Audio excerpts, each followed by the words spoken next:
Hi, I'm Don Helgeson, and welcome to another edition of PC Warrior Almost Live. Today's guest is joining us from Boston. John White has been a member of the PC tribe since the very beginning. John is a very active member, and he's always out there trying to give others a helping hand. I'm really looking forward to hearing his story. Here we go, everyone.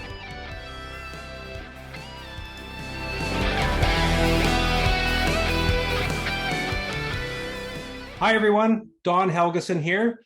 With me today on PC Warrior Almost Live is John White.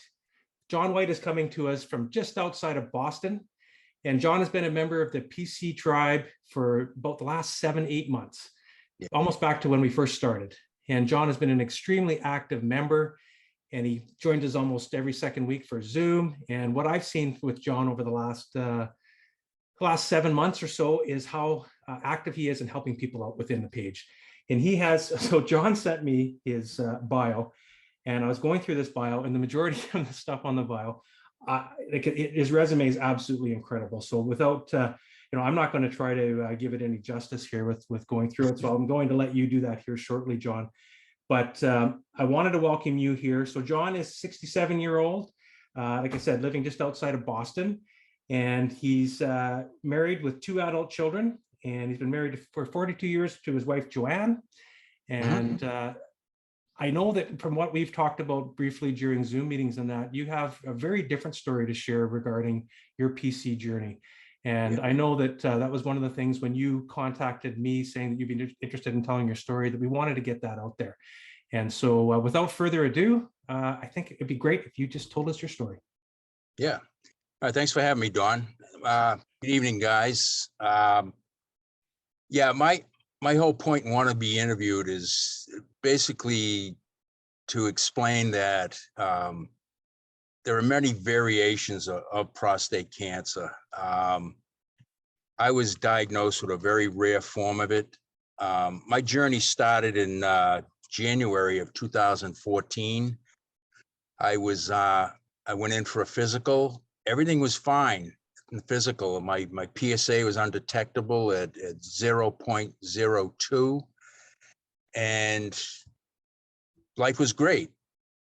10 months later, actually, no, I'm sorry, it was right around Thanksgiving time, I had an episode where I had to get up frequently during the night to urinate, and it seemed a bit unusual for me. So this continued for about a week, and I told my wife, something's not right here. I gotta go get checked. So I contacted my primary care physician. He had me come in. This was on a Wednesday, and had a urinalysis done. And I got a call on a Sunday night. Like I mentioned before, getting a call from a doctor on a Sunday night is never a good thing. Yeah.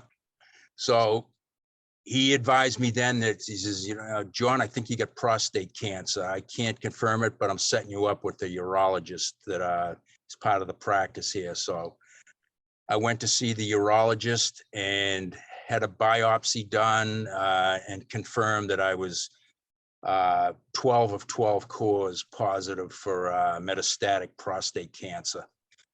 That's when my journey began to take off.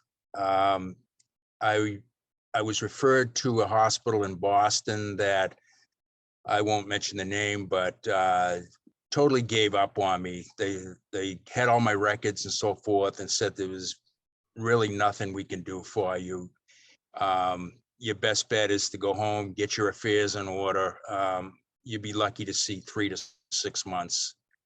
And I mean, going from perfectly healthy, not feeling ill at all, to being told that you may not live 3 months, what a kicker that was. Wow. So I did a little more research, and I found my present facility now. And my background being in biotech, I had contacts, and I contacted a few of my research friends and found out that probably one of the better genitourinary oncologist was operating out of Boston. And I set up an appointment with him. I went in to see him. He confirmed that, the the preliminary reports don't look that good, and what you've heard already is probably realistic, that, you know, you don't have a lot of time. But I told him, I says, yeah, but you know, you're not, everybody's given up on me. Are you going to give up as well? He says, no. He goes, I'm going to treat you as an experimental model here, and I'm going to go a little bit out of the conventional realm of things and try to see what we can do. So he started me off on 4 different cycles of chemotherapy. I had carboplatin and docetaxel, followed by cisplatin and etoposide, and found that it had shrunk the tumor in my prostate. I was a Gleason 9, 4+5, by the way.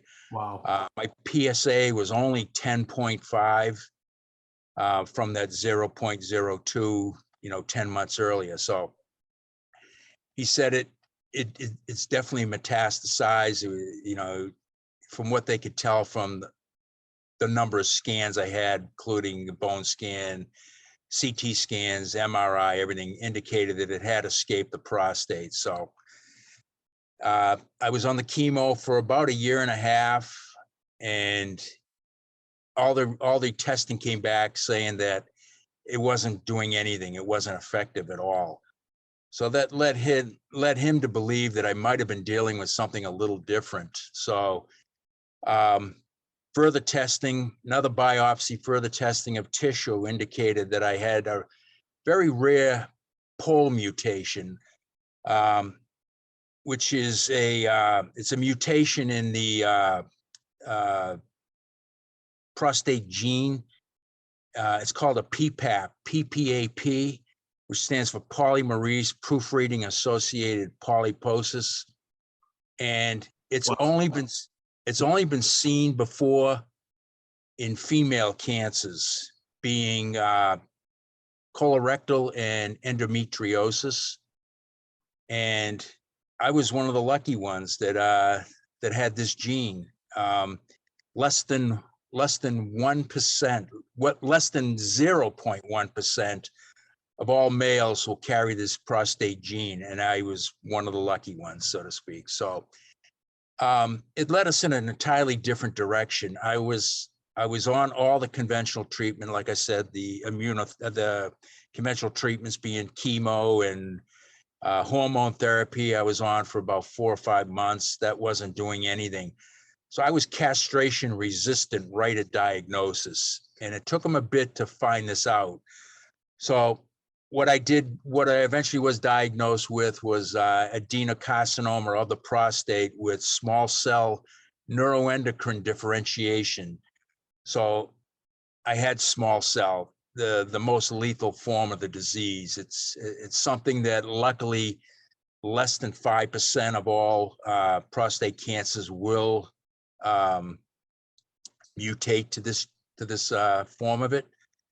So that's the good news. But again, I was the lucky one. But you know, when I think back now, I was probably lucky that I was diagnosed with that, because it led my doctors in a totally different direction from anything conventional. I was it was decided that my prostate would be removed, which we know it typically isn't when you've got metastatic disease. They try to save it and save you from all the the aggravation of that. But he insisted I have it removed because he called it the mothership of a lot of bad stuff coming from it. So I had it removed. I had the testing done for both genetic throughout my whole family. And the tumor was sequenced, genomic sequence for Foundation Medicine. And they found that I had a very high burden mutation.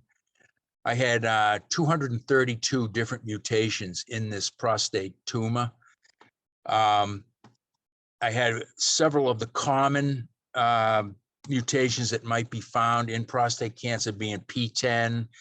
I was microsatellite stable, TP53 and ATM, which you would probably notice if you had this testing done, that those will probably show up as far as a prostate cancer mutation. So I had those along with this PPAP syndrome.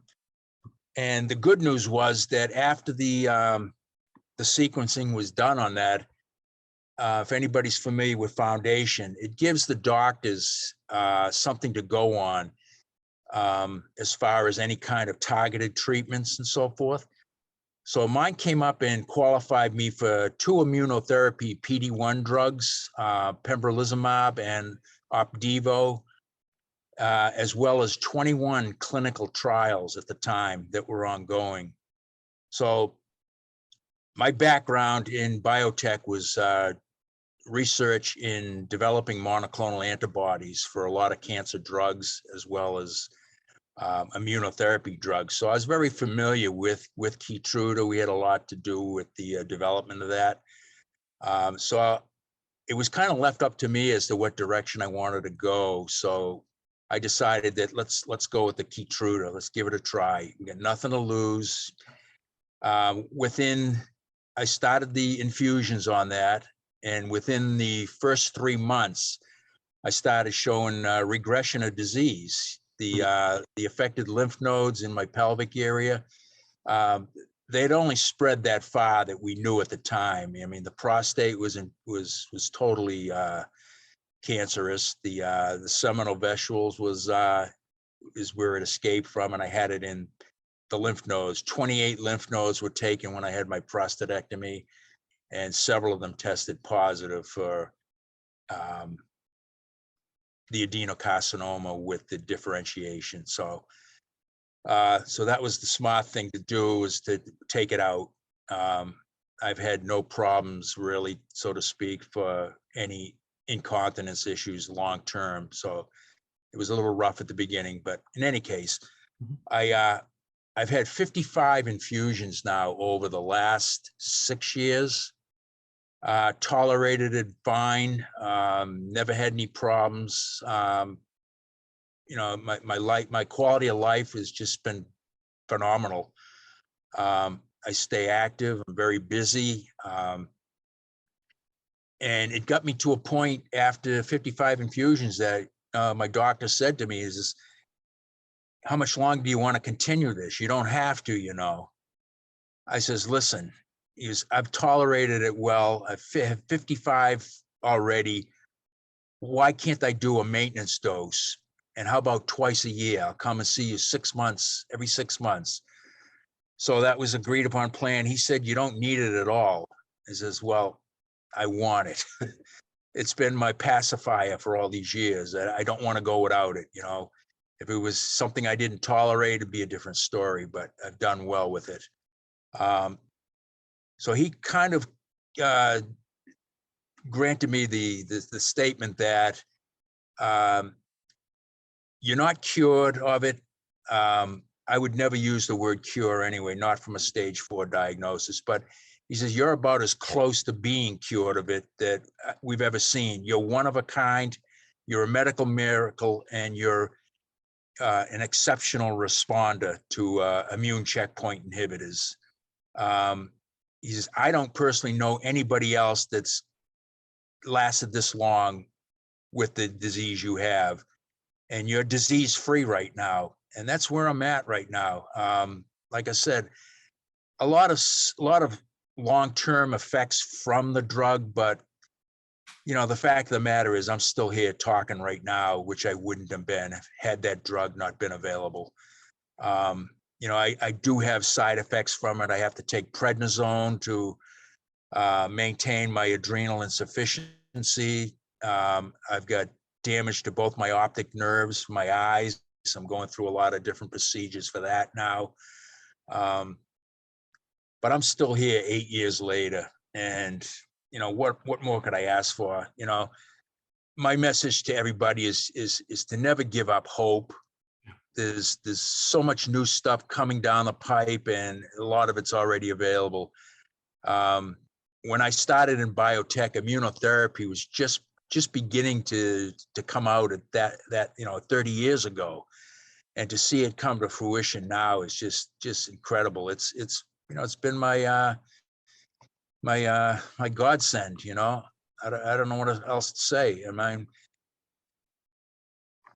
what This can I is say? this is incredible, John. I mean, you lost me on a couple of those things there, but Yeah. one of the things that really hit me right off the bat, though, and we hear this all the time in the cancer communities that I belong to and you and I belong to, is about being your own advocate for Yep. medicine, but getting second and third opinions if you need it. And this is a prime example. I mean, if you just sat around at the very first hospital that you were at, you wouldn't be here today. And No. so can you explain to me a bit more about how, so having this this genetic defect, is that how you would describe it? Like, how does that make it so that you're able to Well, get better results? yeah, and as far as the immunotherapy, they're finding out through a lot of other different cancers. They've had great successes with immune checkpoint inhibitors, immunotherapy for lung cancer. Opdivo is one that's used a lot for that. Keytruda is also used very effectively for all forms of melanoma, stage 4 melanoma that people are surviving. I belong to an immunotherapy forum as well for all different cancers. And so many people are in my situation now that, they've been, like I said, I will never use the word cured, but I'm in long-term remission. Yeah. And so are they. For those that don't understand immunotherapy and how it works, it basically takes the shield off of the cancer and allows your own immune system to recognize it as something foreign in your body and targets it for destruction. Okay. The immunotherapy drugs actually add a specific protein to the cancer cell to allow your own T cells, your natural killer cells, and so many others that are a part of the white blood cell community in your immune system that, fight off infections. And like having a common cold, you feel lousy, but your immune system kicks in and you start feeling better again. Well, that's all it is my own immune system fighting this with a little help from an immunotherapy drug to help the immune system target, identify, and destroy malignancies. So,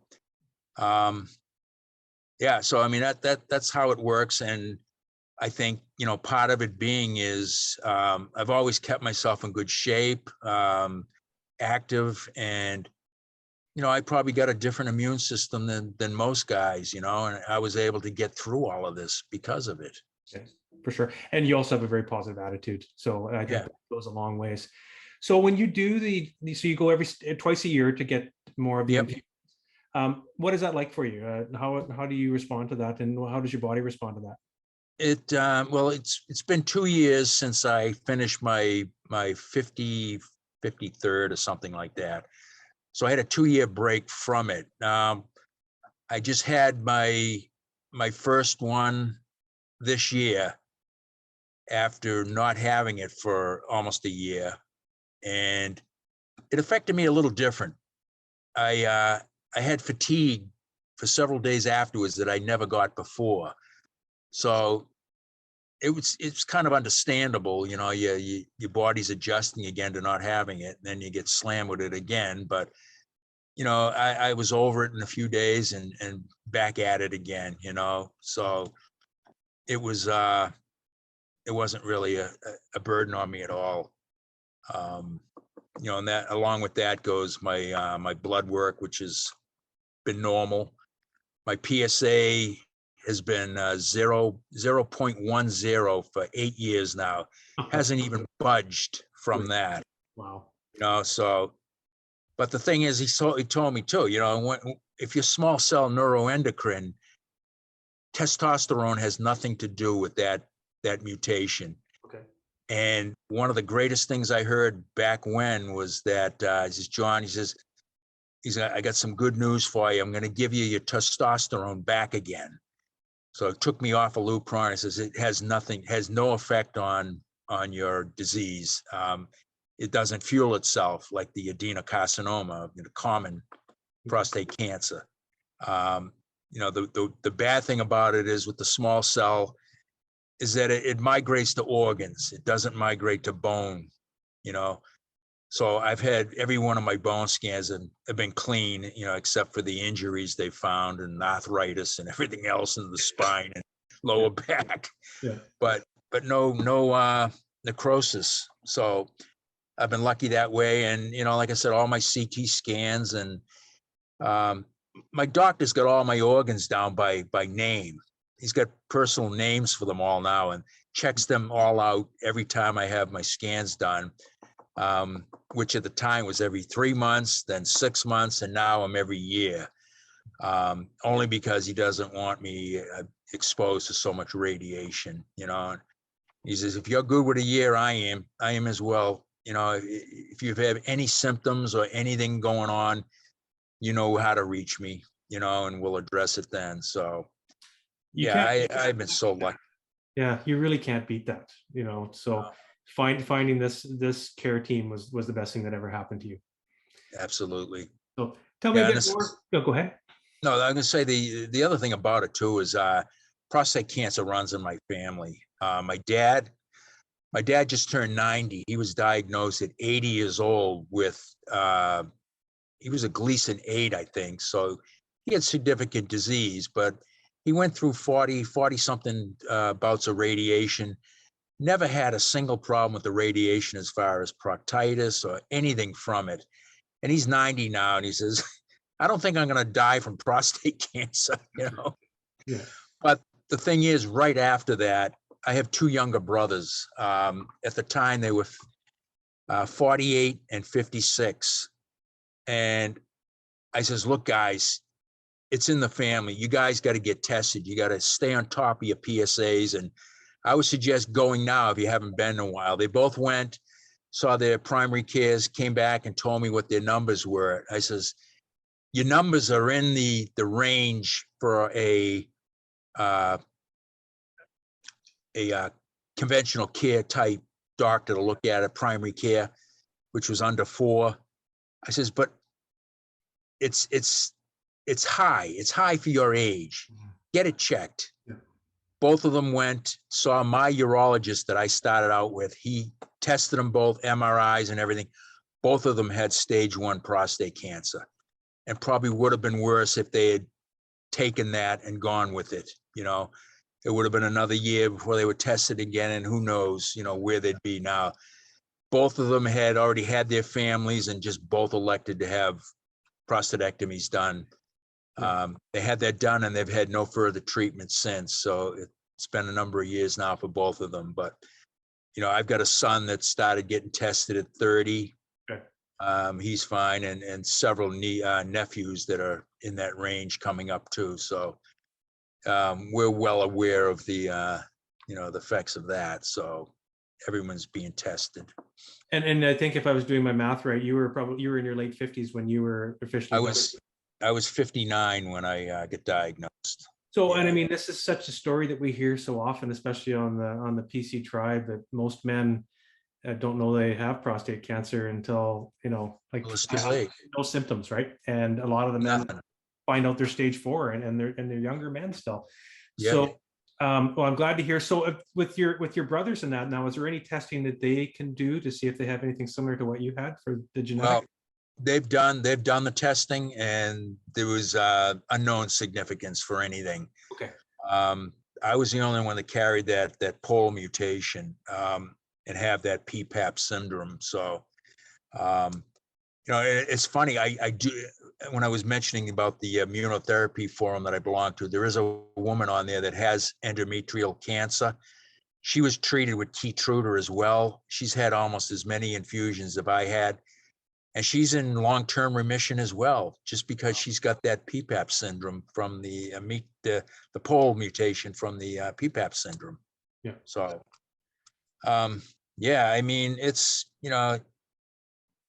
you never give up. There's so much out there now. The cure will come, and it's going to come. My feelings from immunotherapy. It's going to come from our own immune systems. I mean, you can pump as many drugs into somebody as you want, but it's either going to kill them or it's going to, possibly prolong your life. But I feel that the cure itself is going to come from immunotherapy. I'm a big advocate for the Cancer Research Institute in New York City for the advancement of immunotherapy for all cancers. I'm heavily involved with them. I've done several TV commercials, photo shoots, editorials, and so my life right now is about giving back. I was spared. I'm here for a divine reason, Yeah. and that's to get the word out there that not only to be tested, but to inspire people, inspire others that, leave no stone unturned, fight for everything. If you're not getting it from one doctor, like I said, then go to another one.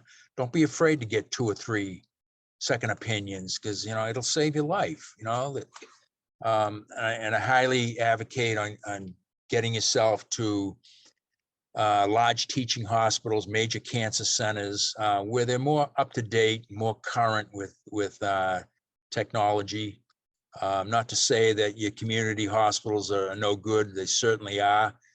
I spent a significant amount of time in my own community hospital early on after chemo when I developed neutropenia, and they diagnosed it when I got there, and I was in the intensive care ward for 4 days, felt fine, and walked out of intensive care and left. Usually intensive care, you end up going into a sick ward for a while, but I walked right out of intensive care because I got over that very quickly. But yeah, it just blows my mind when I think back of everything I've been through in the last 8 years. It's certainly not the retirement I had planned, but yeah, no, and I'm that's still, and that's exactly what I wanted to talk about. So we're getting into the retirement, and you touched on it there. As I mean, like with you being in your 50s, you had one brother that was in his 40s. I'm the same as you. Like my mission now is to just everywhere I go, I've got a tattoo that starts the conversation. I wear the hats. Is I want to tell everybody in the world, you're 30, 40-year-old man, 50-year-old man, if you're not getting checked, or if there's some sort of family history, you're doing yourself a disservice, because we are meeting so many men that have this at a young age. And the realities are, some numbers say 1 in 7, 1 in 8 men will develop prostate cancer in their lifetime. And I've mentioned this before several times when I've interviewed people. When I was diagnosed at age 50, turning 51, I didn't even know what PSA was. I didn't even know what a prostate did. And I mean, how does a person get to that age without knowing? And so someone like yourself going out there and doing this is absolutely incredible. And I thank you for that. Yeah, my pleasure. Yeah. So, When it all started with me when my dad was diagnosed, but I was 50, 57 at the time, and he was 80. I says, well, it's probably in the family and I'll probably eventually get it, but never expected to get it 2 years later. I figured, well, I got 20 years before I'll end up with that, and yeah. it's incredible. Guys are getting younger and younger, and it's sad, because they got young families, and it's the mission is doing the right thing. Getting word out there that guys have to get it. They have to know what it is and get it done, because it's a silent killer. You're stage 4 before you even get a symptom, So. And you're 100% right. I mean, and we're lucky now, compared to many years ago, that we do have the resources available to us, especially like we talk about the PC Tribe, the Mohawk Mission, and other online cancer communities where we can talk to other men and for support in that. What do you do for keeping yourself healthy? I know you, we had a little bit of trouble connecting here simply because you also are still working at 60, 67 years old. You're doing home renovations on that. Tell us a little bit about that. Yeah. Well, once I got, cleared of treatment and everything, and, told just go enjoy life. You're in remission. I says, all right, well, I don't have the critical thinking anymore to go back into biotech. So I says, I'm not going to sit around and do nothing. I got to do something. I've always been good with, home improvement stuff, and there was a need out there, especially in my area, for for doing small home repairs and everything. So I started my own business, and it was supposed to be maybe 1 or 2 days, 3 days a week, doing a few small jobs here and there. I could hire a crew right now for the amount of work I got backed up, But it gets me up every morning, gets me out. I feel good. I don't come home exhausted. Of course, I don't start my day very early. I'd rather start at noontime and work till 6 or 7. That's my efficient range. But yeah, that keeps me busy. I'm a mentor with the YMCA Live Strong program for cancer patients, which is a free exercise program, 12 weeks that puts you through a good exercise program to keep everybody fit. And I went through it while I was going through chemotherapy, and I excelled at it, and they asked me to stay on. I was just looking, I don't want to be a trainer. I'll be a mentor, where I can come and go as I please. So I do that twice a week during the season, and help others, with their programs to get back into shape. And yeah, I mean, I golf a lot. I'm a hot rod enthusiast. I have my own hot rod, and so life is good. I've been blessed, like I said again. So. No, and it's fantastic. Like I've seen so many times on the PC tribe where someone will comment something that's going on in their life, and you're always quick to offer advice or assistance, or even just someone to talk to. And that's, for me, that's what this is all about, is Yeah. making those connections. Yeah. And so for in addition to work, do you do any other physical activities at all, or to keep going, or is that enough for you? That's more than enough right now. Good for you. I mean, I get my own workout in at the Y too. When I finish up the program there, which is an hour and a half, I'll take a half an hour and do my knotless and weight training, and then go off to work. And we talked just briefly before I hit record today about the 2011 Stanley Cup final, where the team close to where I live, the Vancouver Canucks, lost out to the Boston Bruins. Yeah. So are you a bit of a sports fan there? Do you go to many of the events around? Oh yeah. Yeah, all the Boston sports. Big Patriots fan, Bruins. I mean, I grew up playing hockey my whole life, and I was still playing up until a few years ago in the senior leagues, and so I love it. What about baseball? What about the Red Yeah, Sox? follow the Red Sox when they're winning. When they're winning? Fair weather fan, Absolutely, that's fantastic. But yeah, Patriots, Celtics, we follow them all. We got all the champion teams here, so that's fantastic. throw that in. Do you have any other words of advice for the folks on here? Just to never give up. I mean, you can't get a diagnosis any worse than go get your affairs in order. You don't have 3 months to go into 8 years now and cancer free. So there's something to be said about that. Find doctors that believe in you, that are willing to push the envelope. They did with me. I was thankful enough that I qualified for a